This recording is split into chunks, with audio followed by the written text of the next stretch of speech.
That Luo Caixia, who was impersonated by a second-generation official and went to university. How are things now? It is an honor for me to meet you. It was clearly you who stole my stuff. I still have to chase after all the place names. I still have to say thank you or something. I still have to be honored. I said, what kind of mindset is that? What logic? What do you take me for? He stood up to 8 units just to seek justice, from the erased ghost, to Luo Lu, who wields the sword of the law. This is a dramatic comeback known as Comeback. It's more satisfying than any other female-led drama. All of it is thrilling. Summer of 2004, located in Shaodong County, Hunan. Luo Caixia, a girl from a humble background, held a kerosene lamp. He scored 514 points. I eagerly awaited the admission letter from Guizhou Normal University. And what happened? By the time the neighbor's kids had started school, her letter didn't even show a shadow. At the time, Luo Caixia thought she was just unlucky, didn't go past the line to block the line, so he obediently went back and repeated a year.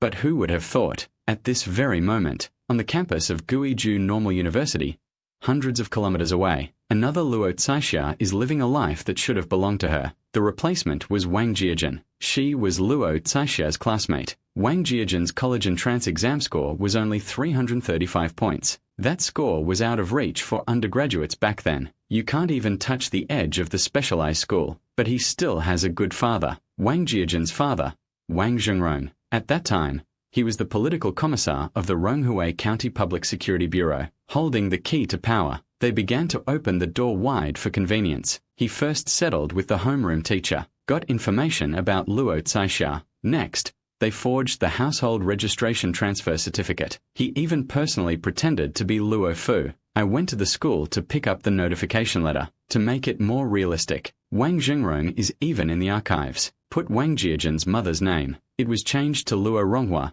who looks exactly like Luo Caixia's mother. She was forced to play a maternal act of self-indulgence. It must be said, this is just to prolong his daughter's life, and forcibly harvesting others' lives. It truly takes the arrogance of power to the extreme. The show was revived until 2009. After rereading, Luo Caixia, who was admitted to Tianjin Normal University, about to graduate, just as he was going to the bank to apply for online banking, a photo of a strange girl popped up in the system. All the information is his. Only my face felt uncomfortable. It feels like you've lived for over 20 years. Suddenly, I realized I was a ghost, and the one who stole your name. I've graduated for you. I got your teaching certificate for you. He even got into a big company for you. And when you come to demand an explanation, the one who started the act of bravery, Wang Zhengrong, he actually managed to throw out a sentence without changing his expression. It is your honor to know me. In his eyes, he was a person of status and position, willing to humble myself to deal with you.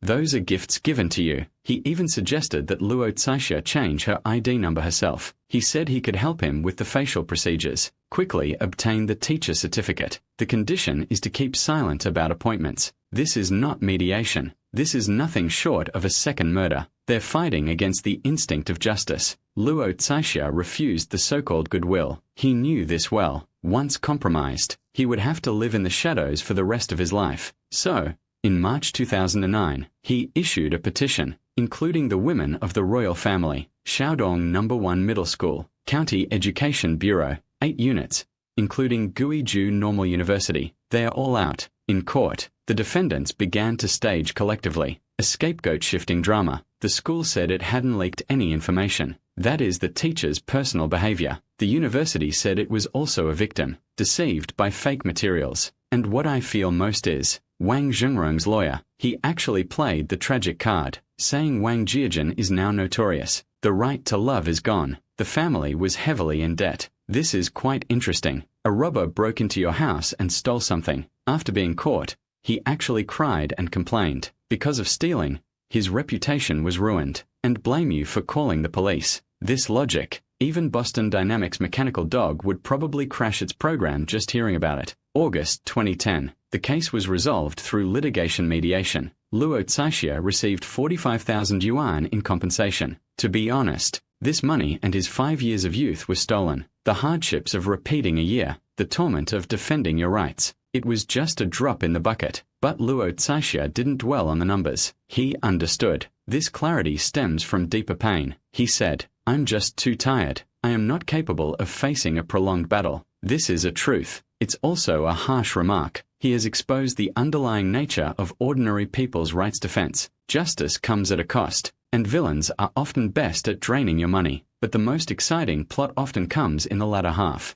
Luo Caixia did not disappear into the crowd. He first transitioned to a reporter from Chengdu TV. Later, he even worked at CCTV. He was rescued by a victim from the media. They have become chroniclers who speak up for vulnerable groups. This transformation of identity, it's not just about leaping positions. It is also a reshaping of the soul. While interviewing migrant workers demanding wages, they squat at construction sites gnawing on cold steamed buns. Because he knew what it felt like to have nowhere to turn for help, he found himself writing 100 reports. Sometimes, it's really better to win a lawsuit. So in 2023, 38-year-old Luo Caixia created a jaw-dropping decision that makes everyone lose their minds. Resignation tests reflection. Everyone around him advised him, at this age, wouldn't it be better to be a senior reporter? Why bother battling brainstorms with those young people in their early 20s? But Luo Caixia's determination hadn't faded yet. He remembers the legal loopholes during the 2009 rights defense campaign. I remember the court's dispute over jurisdiction at the time. He was going to personally take up the sword called the law. In 2024,